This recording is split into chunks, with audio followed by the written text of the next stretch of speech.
where to start this video. The original fans, or the real fans, or whoever, whatever, will know where I am now. Looking at this stadium, thinking to myself, what is actually going on? And meaning by that is, are we one of the most unluckiest clubs in football history? Just things not going your way. I mean, last season wasn't a particularly good season, but the manager and the squad salvaged something out of it by finishing 5th. Going into the next season, it's been now brought to everyone's attention that 5th place gets you a Champions League spot. And we're not looking like we're going to finish 5th. As Kanta would say, that would take a miracle. So, maybe they have to look for a different position. Right now, looking at the season, finishing for conference or finishing 8th would be a fairly good season. Do you know what I mean? But the only good thing is, I suppose, is that we are still in a handful of cups. And possibly could do well in this handful of cups if the players start working for the manager, which right now seems very, very difficult. Going back to, are we unlucky? The injuries what we had last season, the injuries what we have this season. Going into the season, 24-25, the transfers was okay, could have been better, but we was fairly covered in most positions. And what I mean by that is, a lot of these players would have been squad players, the team of learners, the older Mars, etc. Archie Gray, Bergfeld, and they had to be used early throughout the season, and some of them picked up injuries. Now it seems like only the ones where all the fans have been complaining about, 40 million for Archie Gray, 25 million for Bergfeld, etc, etc, they're not good enough, they're too young, but they're the only ones who's fighting for the manager, alongside Jed Spence, who got treated very, very, very harshly by previous managers, and that actually had an effect on Ange starting the season. But some would say he was forced into using Jed Spence, some would say he had to use him. Either or either, Jed Spence has proven to be a very, very good, solid. And, like I said before, Spence, Archie and Bergfeld have actually looked like they're fighting for the manager alongside Solanke. Because I think the young man Solanke has done extremely well coming into a team like this. Do you know what I mean? He worked very hard.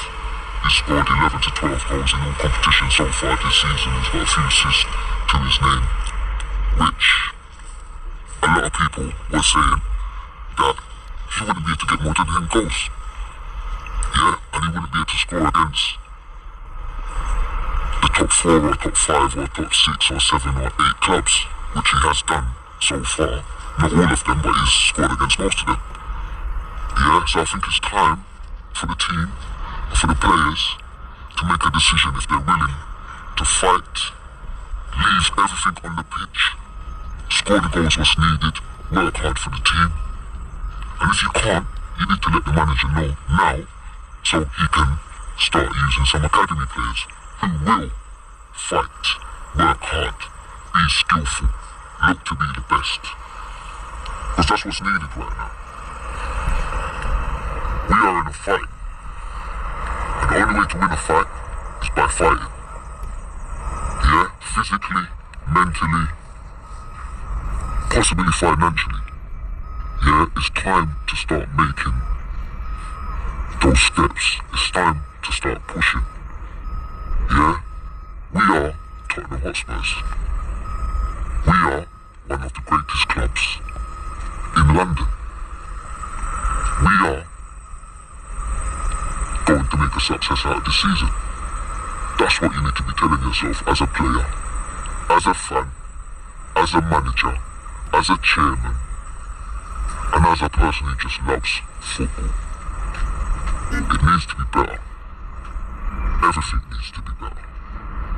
Yeah? People's talking about, get this player, get that player. What if these players don't want to come to the club? What's the manager to do? So he has to work with what he has. Yeah?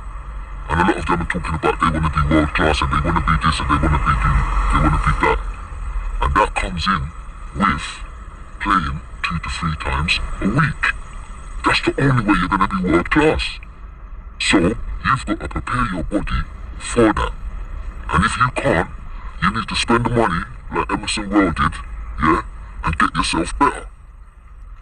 Because it's not good enough for the manager, for the club, and for the fans. A lot of these players are giving the fans nothing to fight for. I've heard a lot of conversations, I've listened to a lot of YouTube, yeah, and everybody says the same thing and it comes back round to the same thing. Yeah, and I think Andrew said it the best, innit? He doesn't just want to win a cup. He wants to build a team that's going to be successful for years upon years. Meaning, every year we're supposed to win a cup. Meaning, every year we're supposed to fight the top 5 teams for a high position in the league, if not to win the league. Yeah, that's what the manager's talking about. Yeah, and all these fans say this and that, Levy this, Levy that. Yeah, we do know Levy is part of the problem. But then if you look at the financial thing, he spent money. It's not his fault that managers have not been successful in finals. Yeah, and I genuinely do believe we have now a striker that will score in a final if we get to the finals. Yeah, and we've got other players around that striker who will chip in with these goals in it. So let's get behind the team and create a bloody force. That's enough of my chat for the day. Let's make it happen, Tottenham and the Tottenham fans. Let's go get it.